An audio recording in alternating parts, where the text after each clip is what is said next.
RCB versus Punjab ವಿರುದ್ಧ ನಡೀತಾರಂತ first qualifier ನಡೀತಾ ಇದೆ ಫ್ರೆಂಡ್. ಈ ಒಂದು ಕ್ವಾಲಿಫೈರ್ ನಲ್ಲಿ ಯಾರು ಗೆಲ್ತಾರೋ ಅವರು ಡೈರೆಕ್ಟ್ ಆಗಿ ಫೈನಲ್ ಹೋಗ್ತಾರೆ. ಸೋತಿರುವಂತ ತಂಡ ಎಲಿಮಿನೇಟರ್ ಆಡಿ ಅಂದ್ರೆ ಮುಂಬೈ ಹಾಗೆ ಗುಜರಾತ್ ಇವರಿಬ್ಬರು ಯಾರು ಗೆಲ್ತಾರಲ್ಲೋ ಗೆದ್ದಿರುವಂತ ತಂಡ ಕ್ವಾಲಿಫೈರ್ 2 ಆಡೋಕೆ, ಹಾಗೆ ಕ್ವಾಲಿಫೈರ್ 1 ನಲ್ಲಿ ಸೋತಿರುವಂತ ತಂಡ ಇಲ್ಲಿ ಬಂದು ಆಡಿ ಮತ್ತೆ ಇದರಲ್ಲಿ ಯಾರು ಗೆಲ್ತಾರೋ ಅವರು ಫೈನಲ್ ಗೆ ಆಡ್ತಾರೆ ಫ್ರೆಂಡ್. ಇಲ್ಲಿ ಕೆಂಪು ಎರಡೂ ತಂಡ ಕೆಂಪು ಟಿ ಶರ್ಟ್ ಹಾಕಿರುವಂತ ತಂಡ. ಎರಡೂ ತಂಡ 18 ವರ್ಷ ಆಯ್ತು ಒಂದೇ ಒಂದ್ಸಲ ಕಪ್ ತಗೊಂಡಿರುವಂತ ತಂಡ. ಈ ಒಂದು ತಂಡ ಎರಡು ಟಾಪ್ ನಲ್ಲಿ ಇರೋದು ನನಗೆ ತುಂಬಾನೇ ಖುಷಿ ಆಯ್ತು ಫ್ರೆಂಡ್. ಟೋಟಲ್ ಆಗಿ ಇಲ್ಲಿ ಅವಕಾಶ ಇದೆ, ಎರಡೂ ತಂಡಗೂ ಕೂಡ ಅವಕಾಶ ಇದೆ. ಈ ಒಂದು ಅವಕಾಶ ಚೆನ್ನಾಗಿ ರೀತಿ ಬಳಸ್ಕೊಂಡ್ರೆ ಮಾತ್ರ ಟ್ರೋಫಿ ಎತ್ತೋಕೆ ಸಾಧ್ಯ ಇದೆ ಫ್ರೆಂಡ್. ಟೋಟಲ್ ಆಗಿ ಇಲ್ಲಿ RCB ಅವರು ಬಾಲಿಂಗ್ ನಲ್ಲಿ ಸ್ವಲ್ಪ ಕಂಟ್ರೋಲ್ ತಪ್ಪಿದ್ರು.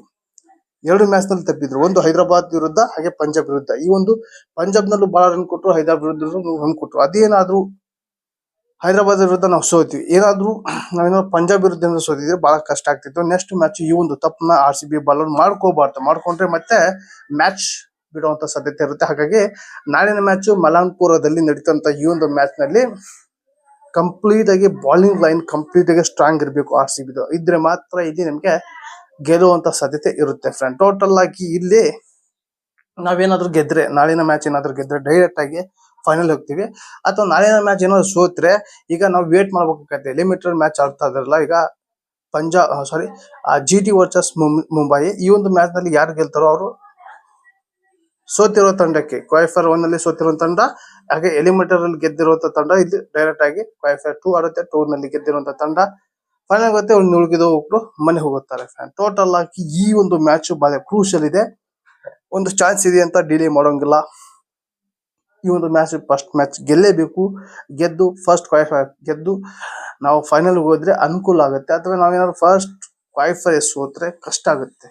ಬರುವಂತ ಮ್ಯಾಚ್ ಎರಡು ಗೆಲ್ಬೇಕು, ಇಲ್ಲ ಅಂದ್ರೆ ಕಷ್ಟ ಆಗುತ್ತೆ. ಹಾಗಾಗಿ ಫಸ್ಟ್ ಕ್ವಾಲಿಫೈರ್ ಗೆಲ್ಲುವಂತ ನಿರೀಕ್ಷೆಯಲ್ಲಿ RCB ಇದೆ. ಹಾಗಾಗಿ ಇಲ್ಲಿ ನನಗನ್ಸುತ್ತೆ ಇಲ್ಲಿ ಹೋದ್ನೇ ಸಲ ಫಿನಿಶಿಂಗ್ ಮಾಡಿದ್ರಲ್ಲ ಚಿತೇಶ್ ಶರ್ಮಾ, ಮಯಾಂಕ್ ಅಗರ್ವಾಲ್, ಅದೇ ಇನ್ನಿಂಗ್ಸು ಪಂಜಾಬ್ ವಿರುದ್ಧನೇ ಬರಬೇಕು. ಹಾಗೆ ಇಲ್ಲಿ ಚೇಜಿಂಗ್ ಬಂದ್ರೆ ಬ್ಯಾಟಿಂಗ್ ಅವ್ರು ಏನಾದ್ರು ಸ್ವಲ್ಪ RCB ಅವರು ಮ್ಯಾನೇಜ್ ಮಾಡ್ಕೊಂತಾರೆ. ಅಂದ್ರೆ ವಿರಾಟ್ ಕೊಹ್ಲಿ ಅವರೆಲ್ಲ ಸೇರ್ಕೊಂಡು ಸ್ವಲ್ಪ ಚೇಜಿಂಗ್ ನಲ್ಲಿ ಸ್ವಲ್ಪ ಪರವಾಗಿಲ್ಲ ಮಾಡ್ತಾರೆ. RCB ಅವರು ಸೋತಿರ್ಬೋದು, ಒಂದ್ ಮ್ಯಾಚ್ ಹೈದರಾಬಾದ್ ಸೋತಿದೆ, ಅದೇನು ಪರವಾಗಿಲ್ಲ. ಆದ್ರೆ ಚೇಜಿಂಗ್ ನಲ್ಲಿ ನಾವು ಬಹಳ ಗೆದ್ದಿದ್ದೀವಿ.